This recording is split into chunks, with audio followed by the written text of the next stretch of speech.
اعوذ باللہ من الشیطان الرجیم بسم اللہ الرحمن الرحیم السلام علیکم۔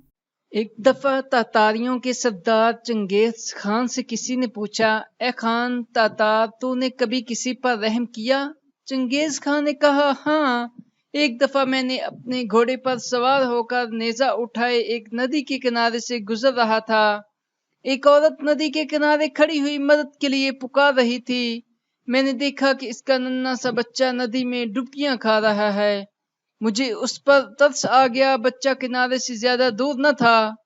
میں گھوڑے سے اتر کر قریب پہنچا، پھر میں نے اپنا ہاتھ بڑھا کر نیزہ بچے کے پیٹ میں گھونپ دیا اور اسے نیزے کی نوک پر اٹھا کر اس کی ماں کے سپرد کر دیا۔